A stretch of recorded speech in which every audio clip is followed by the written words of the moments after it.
നമുക്ക് ബാലന്റെയും ഗോമതിയുടെയും ഇന്നത്തെ നല്ലൊരു കഥ കേട്ടാലോ? അങ്ങനെ ഇന്നത്തെ കഥയിൽ സുകന്യയ്ക്ക് നല്ല ഇടിവെട്ട് പണി കിട്ടുന്നുണ്ട്. ഉം. ശ്രീദേവിയെ കുളിപ്പിക്കാനായിട്ട് മഞ്ഞളോളം ഒക്കെ എടുത്ത് വെച്ച് കഴിഞ്ഞപ്പോഴത്തേനും ധർമ്മൻ അങ്ങോട്ട് വന്നിട്ട് പറഞ്ഞു, അത് ചേച്ചി ഞാനിത് ഒഴിക്കാം, ആങ്ങളുടെ സ്ഥാനത്ത് നിന്ന് ഒഴിക്കാന്ന് പറയാണ്. അത് കേട്ട് കഴിഞ്ഞപ്പം ഗോമതിക്കും മിത്രയ്ക്കും ഒക്കെ ഭയങ്കര സന്തോഷമായി. ഗോമതി പറഞ്ഞു, അതെ ചില ചിട്ടവട്ടങ്ങളൊക്കെ ഉണ്ട്, അത് തെറ്റിച്ചിട്ടുണ്ടെങ്കിൽ പിന്നെ ഈ വെള്ളം ഒഴിക്കുന്ന കൊണ്ട് ഗുണമില്ല എന്ന് പറയണം. അത് കേട്ടപ്പോ ധർമ്മം പറഞ്ഞു, അതിനെന്താ ചേച്ചി, ഞാനല്ലേ ഉള്ളത്, ഞാൻ ചെയ്തോളാന്ന് പറഞ്ഞു.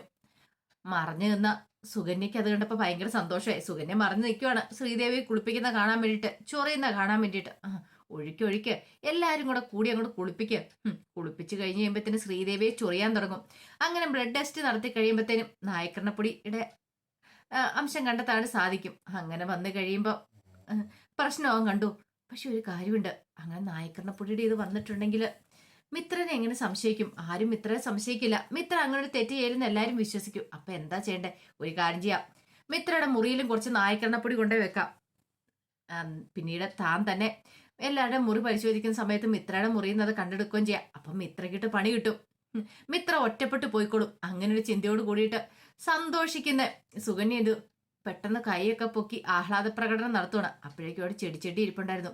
ചെടിച്ചട്ടിക്കിട്ട് ഒറ്റ തട്ട് ചെടിച്ചട്ടി താഴേക്ക് വീണു.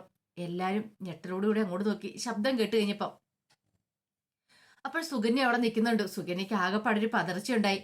കോമതി, സുകന്യ നീ അവിടെ മറഞ്ഞു നിൽക്കണം, ഇങ്ങോട്ട് വാ, എന്താ അവിടെ നിൽക്കണേന്ന് ചോദിച്ചു. സുകന്യക്ക് ചെല്ലാതിരിക്കാൻ പറ്റില്ലല്ലോ. കണ്ടെന്ന് മനസ്സിലായി കഴിഞ്ഞപ്പോ പിന്നെ അങ്ങോട്ടേക്ക് ചെല്ലുകട. ചെല്ലുന്ന സമയത്ത് കോമതി ചോദിച്ചു, ഇതെന്താ സുകന്യ നീ മാറി നിന്നേ, നിനക്ക് ഇവിടെ വന്ന് നിൽക്കാൻ മേലായിരുന്നോ? ഓ, എനിക്കിതിലൊന്നും വലിയ വിശ്വാസം ഇല്ലെന്ന് പറയാണ്. അത് കേട്ടപ്പം മിത്ര പറഞ്ഞു, അതെ സുകന്യേച്ചിക്ക് വലിയ വിശ്വാസമൊന്നുമില്ല, സുകന്യേച്ചി അതെന്നോട് പറഞ്ഞായിരുന്നു പറഞ്ഞു. സുകന്യ പറഞ്ഞു, പിന്നെ മഞ്ഞള വെള്ളത്തിൽ കുളിപ്പിച്ചിട്ടുണ്ടെങ്കിൽ ബോഡിയിലെ അണുക്കളൊക്കെ പോകുന്നു, പ്രതിരോധ ശേഷി വർദ്ധിക്കുന്നു. ഇതൊക്കെ ആരാ പറഞ്ഞു? ഇതൊക്കെ വെറും സ്യൂഡോ സയൻസ് എന്നൊക്കെ പറയണം. അപ്പോഴേക്കും ധർമ്മം പറഞ്ഞു, ഇതേ സുകന്യെ നീ അങ്ങനെ കളിയാക്കോ കൊച്ചാക്കോ ഒന്നും വേണ്ട. എന്നെയൊക്കെ ഗർഭിണിയായ സമയത്തെ അമ്മ മഞ്ഞൾ വെള്ളത്തിൽ കുളിച്ചിട്ടുണ്ടെന്നാ പറഞ്ഞേ. അത് മാത്രല്ല, ഗോമതി ചേച്ചി പ്രഗ്നന്റ് ആയിരുന്ന സമയത്ത് ഗോമതി ചേച്ചി മഞ്ഞൾ വെള്ളത്തിൽ കുളിച്ചിട്ടുണ്ട്. അത് കേട്ടപ്പോ സുകന്യ പറഞ്ഞു, പിന്നെ കുളിച്ചിട്ടുണ്ട് പോലും, അതും കൊണ്ട് ഒരു പ്രയോജനമില്ല. ഇതുപോലെ ചില പൊട്ടത്തരങ്ങളൊക്കെ ഇന്ന് കാണിക്കുന്ന നാളത്തെ ആചാരമായിട്ട് മാറുന്നേ. അപ്പോഴേക്കും ധർമ്മം ചോദിച്ചു, ഇതുകൊണ്ട് ഒരു പ്രയോജനം ഇല്ലെന്നാണോ നീ പറയണേ? ഒരു കാര്യമില്ലെന്നാണോ പറയണേ? അതെ, ഒരു കാര്യമില്ല. അങ്ങനെയാണ് ഇവിടെ ഇന്ന് കാണിച്ചു കൊടുക്കണമല്ലോ, മഞ്ഞൾ വെള്ളത്തിന്റെ ഗുണം എന്താന്ന് കാണിച്ചു കൊടുക്കണമല്ലോ എന്നൊക്കെ ധർമ്മൻ ഇങ്ങനെ വിചാരിച്ചു. പിന്നീട് ധർമ്മൻ എന്ത് ചെയ്തു, ഒരു പണി കൊടുക്കുകയാണ് സുകന്യക്കിട്ട്. പിന്നീട് സുകന്യയോട് ധർമ്മം പറഞ്ഞു, അല്ല നിന്റെ ജലദോഷമൊക്കെ മാറിയോന്ന് ചോദിച്ചു. ജലദോഷമൊക്കെ മാറിയില്ല, കുറച്ചുകൂടെ ഉണ്ട്, ശരിക്കും മാറിയിട്ടില്ലെന്ന് പറയണം. അങ്ങനെയാണോ? എന്നാ ഇപ്പൊ തന്നെ മാറ്റി തരാന്ന് പറഞ്ഞു. അതും പറഞ്ഞ് ധർമ്മൻ എന്ത് ചെയ്തു, കപ്പെടുത്തിട്ട് പെട്ടെന്ന് വെള്ളം ഒഴിക്കുകയാണ് സുകന്യയുടെ തല വഴി. ആ മഞ്ഞൾ വെള്ളം എടുത്തിട്ട് സുകന്യ ഞെട്ടിപ്പോയി. ദൈവമേ, ഇപ്പൊ തന്നെ ചൊറിയാൻ തുടങ്ങൂല, എന്താ ധർമ്മട്ടെ കാണിക്കണേന്ന് ചോദിച്ചു. അതെ, മഞ്ഞൾ വെള്ളത്തിന്റെ പവർ ഇപ്പൊ തന്നെ നിനക്ക് മനസ്സിലാവുമെന്ന് പറയണം. സുകന്യനെ അവിടെ നിർത്തി അങ്ങോട്ട് വെള്ളം ഒഴിച്ചു വിട്ടു. സുകന്യക്ക് ചൊറിയാനും തുടങ്ങി. സുകന്യ ഓടുന്ന സമയത്ത് ധർമ്മനെ തട്ടി. ധർമ്മനെ തട്ടി കഴിഞ്ഞപ്പോഴത്തേനും പെട്ടെന്ന് എന്ത് ചെയ്തു, ആ ഫ്രണ്ടിലിരുന്ന് ആ പാത്രം വെള്ളം കൂടെ താഴേക്ക് പോവുകയും ചെയ്തു. വെള്ളമെല്ലാം മറിഞ്ഞു. സുകന്യ ചൊറിഞ്ഞുകൊണ്ട് ഓടുവാണ്. അപ്പോഴേക്കും കോമതി പറഞ്ഞു, എന്താടാ ധർമ്മ, നീ ഇതെന്ത് പരിപാടിയെ കാണിച്ചേ? വെള്ളവും മറിഞ്ഞുപോയി. ധർമ്മം പറഞ്ഞു, ചേച്ചി ഒരു ഗുണമില്ലെന്നല്ലേ മഞ്ഞൾ വെള്ളത്തിന് പറഞ്ഞേ, ഗുണമുണ്ടോ ഇല്ലെന്നൊക്കെ ഇന്ന് അവൾക്ക് മനസ്സിലാവും, അതുകൊണ്ട് അവളെ ഒന്ന് കാണിച്ചു കൊടുക്കാൻ വേണ്ടി ചെയ്തല്ലേ. മിത്ര പറഞ്ഞു, സാരയില്ല അപ്പച്ചി, നമുക്ക് വേറെ വെള്ളം വെക്കാന്ന് പറയണം. ഗോമതി പറഞ്ഞു, അത് കുഴപ്പമില്ല, വേറെ വെള്ളം വെക്കാന്നൊക്കെ പറഞ്ഞു. അപ്പോഴേക്കും ധർമ്മം പറഞ്ഞു, ഇപ്പൊ അവൾക്ക് മനസ്സിലായി കാണും അതിന്റെ ഗുണം എന്താന്ന്. അവൾക്ക് ഇടയ്ക്കിടയ്ക്ക് ഇങ്ങനത്തെ ചില സ്വഭാവങ്ങളൊക്കെ ഉണ്ട്, അതൊന്നും മാറ്റിയെടുക്കണ്ട ചേച്ചി എന്നൊക്കെ ധർമ്മം പറഞ്ഞു. ഇപ്പം കോമതിയും ഇത്രയും കൂടെ ചിരിച്ചു. ഇതേ സമയത്ത് ബാലൻ രാമേട്ടനോട് പറഞ്ഞു, രാമേട്ട ഞാൻ ഇറങ്ങാൻ തുടങ്ങുമെന്ന് പറയണം. അല്ല എങ്ങോട്ടാ ബാല? ഞാൻ പറഞ്ഞില്ലായിരുന്നു ഡീലറെ കാണാൻ പോണോന്ന്. ഓ, ആ കാര്യം പറഞ്ഞായിരുന്നു, ഞാനതും കൂടെ മറന്നുപോയി. പിന്നെ രാമേട്ട, ആ ഹോട്ടലിൽ കൊടുത്ത പലചരക്ക് സാധനത്തിന്റെ കണക്കുകളും കാര്യങ്ങളൊക്കെ ഇവിടെ എഴുതി വെച്ചിട്ടുണ്ട്. പിന്നെ 1-2 ലോഡിന്റെ പൈസ പെൻഡിങ് ഉണ്ട്, അത് അവരോട് തരാൻ പറയണം. അല്ല ആകാശ് ഇത് എവിടെ പോയത്, എതിരായിട്ട് കണ്ടില്ലോ എന്ന് പറയണം. അതെ, ആകാശിനെ വിളിച്ചപ്പോ ഇപ്പൊ തന്നെ വരാന്ന് പറഞ്ഞായിരുന്നു. അവൻ വന്നിട്ട് വേണം എനിക്ക് പോവാനായിട്ട്. അവനിപ്പൊ തന്നെ വരുമായിരിക്കില്ലേ, കാരണം ആ ലോഡിന്റെ കണക്കുകളും കാര്യങ്ങളൊക്കെ അവനെ ഒന്ന് ഏൽപ്പിക്കണം. പിന്നീട് വേണം അവനെ പലചരക്കടയിലേക്ക്, അല്ല പിന്നീട് വേണം അവനെ ഹോട്ടലിലേക്ക് പറഞ്ഞു വിടാനായിട്ട്. ആ കണക്കുകളും കാര്യങ്ങളൊക്കെ ആ മാനേജരെ പറഞ്ഞ് ബോധ്യപ്പെടുത്തേണ്ടതുണ്ട് ഉണ്ടെന്ന് പറയണം. അപ്പൊ അവനെ പറഞ്ഞ് ഏർപ്പാടാക്കിയിട്ട് പോവാണെങ്കിൽ എനിക്ക് ഡീലറെ കാണാൻ പോകാലോ എന്ന് പറഞ്ഞു. രാമേട്ടൻ പറഞ്ഞു, ഇപ്പൊ തന്നെ വരൂ ആകാശ്. രാമേട്ടൻ ഒരു കാര്യം ചെയ്യ, അവനെ വിളിച്ചു നോക്കാൻ പറയണം. അങ്ങനെ രാമേട്ടൻ ആകാശിനെ വിളിച്ചു.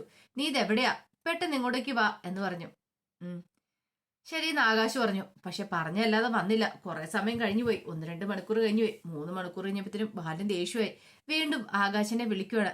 രാമേട്ടൻ ഇപ്പൊ തന്നെ വരാന്ന് പറഞ്ഞല്ലാതെ ആകാശ് എത്തിയില്ല. ഒടുവിൽ ബാലന് ദേഷ്യമായി. ബാലൻ പറഞ്ഞു, ഇനി ഇവിടെ നിന്നിട്ട് കാര്യമൊന്നുമില്ല, ഞാൻ ഡീലറെ കാണാൻ പോകാന്ന് പറഞ്ഞു. അല്ല ബാല, അത് പിന്നെ രാമേട്ട, ഇവരൊന്നും കണ്ടിട്ടല്ലോ ഞാൻ ഈ ഗോമതി സ്റ്റോഴ്സ് തുടങ്ങിയത്. അതുകൊണ്ട് എന്റെ കാര്യങ്ങളൊക്കെ എനിക്ക് ചെയ്തല്ലേ മതിയാവുള്ളൂ. ഞാൻ ഡീലറെ പോയി കാണാന്നൊക്കെ പറഞ്ഞിട്ട് ബാലൻ അങ്ങോട്ടേക്ക് ഇറങ്ങിപ്പോയി. രാമേണ്ണും ഭയങ്കര വിഷമമായി. ആകാശ് ഇപ്പൊ വരാന്ന് പറയുന്നതല്ലാതെ 3-4 മണിക്കൂറായിട്ട് അങ്ങോട്ടേക്ക് വന്നിട്ട് പോലും ഇല്ല. കടയിലെ കാര്യങ്ങളൊക്കെ പെൻഡിങ്ങിലാണ്. അതൊക്കെ ഓർത്ത് കഴിഞ്ഞപ്പോൾ രാമേണ്ണന് നല്ല ടെൻഷൻ ഉണ്ടായിരുന്നു. ഇതേ സമയത്ത് കൃഷ്ണമംഗലത്ത് സുകന്യ രാജശ്രീയുടെ മുറിയിലായിരുന്നു. സുകന്യ മൊത്തം ചൊറിഞ്ഞ് നടക്കുവാണ്. രാജശ്രീ എന്തൊക്കെയോ എടുത്ത് പുരട്ടുന്നുണ്ട്. സുകന്യയോട് രാജശ്രീ പറഞ്ഞു, ഇപ്പൊ എങ്ങനെയുണ്ട് സുകന്യ? ഒന്നും പറയണ്ട, ചൊറിഞ്ഞിട്ട് നിൽക്കാൻ പറ്റുന്നില്ലെന്ന് പറയണം. രാജശ്രീ പറഞ്ഞു, നടങ്ങി നിൽക്കുക, അല്ലെങ്കിൽ പിന്നെ എങ്ങനെയാ ഇത് മാറുന്നതെന്ന് ചോദിക്കുകയാണ്. പിന്നെ ചേച്ചിയുടെ ദേഹത്തേക്ക് ഇതുപോലത്തെ കുറച്ച് നായക്കരണപ്പൊടി കൊണ്ടിടാം, അപ്പൊ ചേച്ചിക്ക് മനസ്സിലാവും എന്റെ ചൊറിച്ചിലെന്ന് പറഞ്ഞു. അത് കേട്ടപ്പോ രാജശ്രീ, എന്ത് ചെയ്യാൻ പറ്റും, നിനക്ക് അബദ്ധം പറ്റിയെന്ന് പറഞ്ഞിട്ട് കാര്യമില്ല എന്ന് പറഞ്ഞു. അപ്പോഴേക്ക് ഇന്ദിരാമ വന്നു. ഇന്ദിരാമ വന്നിട്ട് ഇതെന്താ മോളെ, മോളെ ഇക്കിളി ഇടുവാണോന്ന് ചോദിക്കണം. അത് കേട്ടപ്പോ രൂക്ഷമായിട്ട് സുകന്യ ഇന്ദിരാമയെ നോക്കിട്ട് പറഞ്ഞു, ഇക്കിളി ഇടുവല്ല, പിന്നെ എന്ത് കാണിക്കണേ, എന്നെ അപ്പടി ചൊറിയുവാന്ന് പറയണേ. ചൊറിയുവോ? ഒരു കടന്നല് കുത്തിയത് എന്റെ ദേഹത്തെന്ന് പറയണേ. കടന്നലോ? ദേഹമൊക്കെ ചൊറിഞ്ഞ് തടിച്ച പോലെ തടിച്ചിട്ടുണ്ടല്ലോ എന്ന് പറയണം. അത് കടന്നല് കുത്തിയതാ. അല്ല തേമേ, കടന്നല് കുത്തിയിട്ടുണ്ടെങ്കിൽ പ്രശ്നമാവുള്ളൂ എന്ന് പറയണം.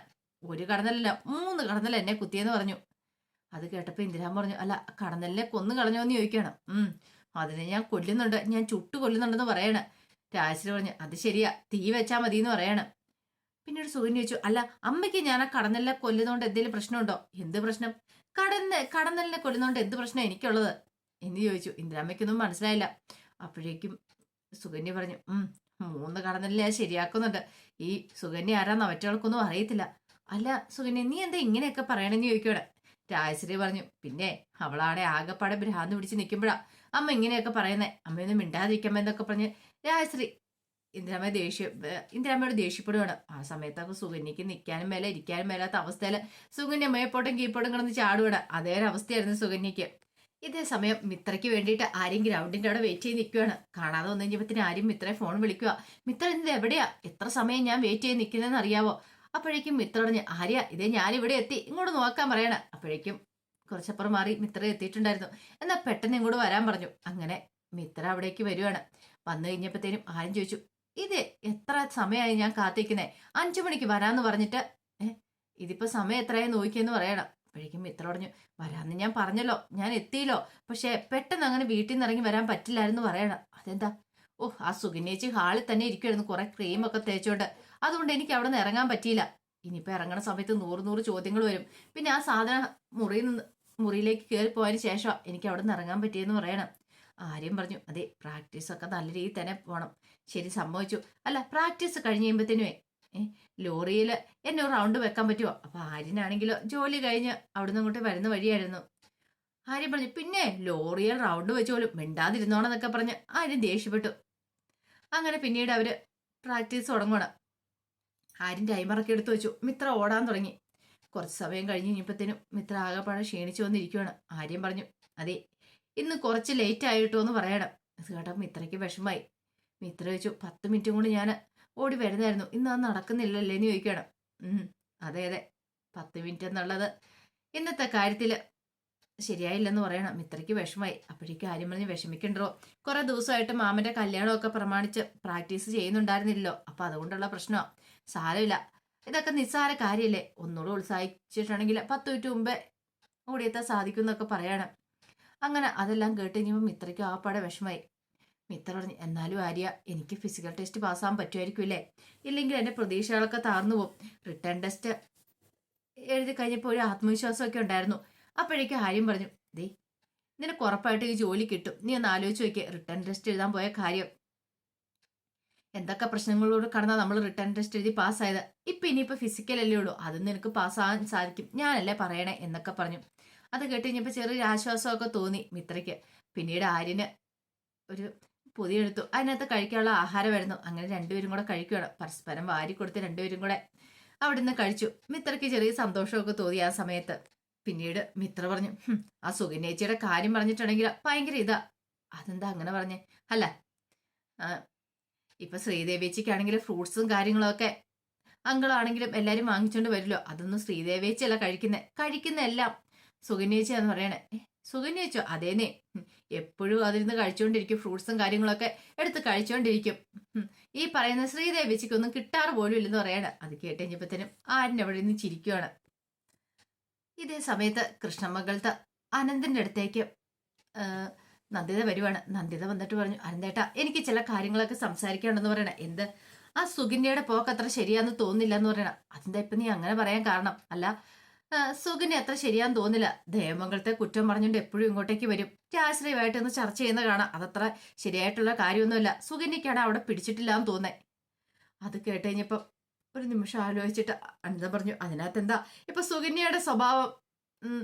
ആ, ഇപ്പൊ നമ്മള് ഇപ്പൊ അതിനെക്കുറിച്ച് ചർച്ച ചെയ്തിട്ട് വല്ല കാര്യമുണ്ടോ? അവളുടെ സ്വഭാവം പെട്ടെന്ന് അങ്ങനെ മാറ്റാൻ പറ്റുന്ന കാര്യമാണോ? നന്ദിത പറഞ്ഞു, മാറ്റാൻ പറ്റുന്ന കാര്യമൊന്നും അല്ലെങ്കിലും അവള് ദേവമംഗലത്തല്ല നിൽക്കുന്നേ. അപ്പൊ അവിടുത്തെ രീതിക്കനുസരിച്ച് പോവല്ലേ ചെയ്യണ്ടേ? അതിന് പകരം ഇവിടെ വന്നിട്ട് കുറ്റങ്ങളും കുറവുകളും ഒക്കെ പറയുക.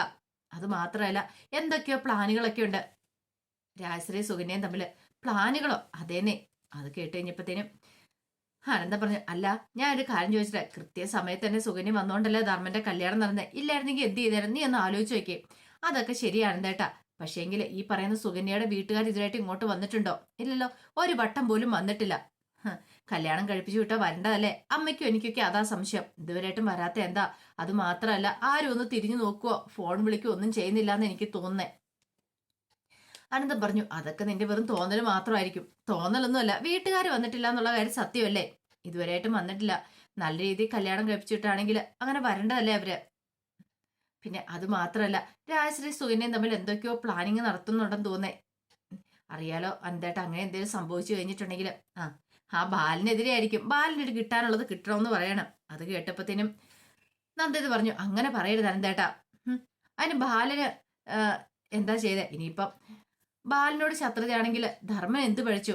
ധർമ്മന്റെ ഭാര്യയല്ലേ സുകന്യ. ധർമ്മം പറഞ്ഞ അനുസരിച്ച് വേണ്ട നിൽക്കാനായിട്ട്. അതെ, ഇതിങ്ങനെ പോയിട്ടുണ്ട് ശരിയാവുമെന്ന് എനിക്ക് തോന്നുന്നില്ല എന്നൊക്കെ ഇങ്ങനെ നന്ദിത സുകന്യയെ കുറ്റപ്പെടുത്തി അനന്തിനോട് പറയാണ്. ആ സമയത്ത് ആനന്ദ് വീട്ടിലേക്ക് ജോലി കഴിഞ്ഞു വന്നു. അവിടെ ഗോമതി ഇരിപ്പുണ്ടായിരുന്നു. ഗോമതി പറഞ്ഞു, എടാ ഇങ്ങോട്ട് വന്നേ, എനിക്ക് നിന്നോട് ചില കാര്യങ്ങളൊക്കെ പറയാനുണ്ട്. അത് കേട്ടപ്പോൾ ആനന്ദ് പറഞ്ഞു, അമ്മ ഞാനൊന്ന് കുളിച്ച് ഫ്രഷ് ആയിട്ട് വരാം. കുളിക്കാനൊന്നും പോണ്ട, ഇവിടെ ഇരിക്കടാന്ന് പറയണം. എടാ നിനക്കറിയാമോ നീ ഒരു അച്ഛനാൻ പോവാന്നുള്ള കാര്യം? അത് പിന്നെ എനിക്ക് അറിയാതിരിക്കും അമ്മേ. എടാ എന്നിട്ടാണോ നീ ശ്രീദേവി മോളെ മൈൻഡ് ചെയ്യാത്തെന്ന് ചോദിക്കും. അതമ്മ അങ്ങനെ പറഞ്ഞേ? അല്ല, അവളുടെ വയറ്റൊരു കുഞ്ഞുണ്ടെന്ന് നിനക്കറിയാവുന്നല്ലേ അമ്മേ. എനിക്ക് ആ കുഞ്ഞിനോട് സ്നേഹമുണ്ട്. എന്നിട്ട് നീ ആ സ്നേഹം പ്രകടിപ്പിച്ചൊന്നും കാണുന്നില്ലോ. അത് പിന്നെ എങ്ങനെയാ അമ്മേ അത് പ്രകടിപ്പിക്കുന്നേ?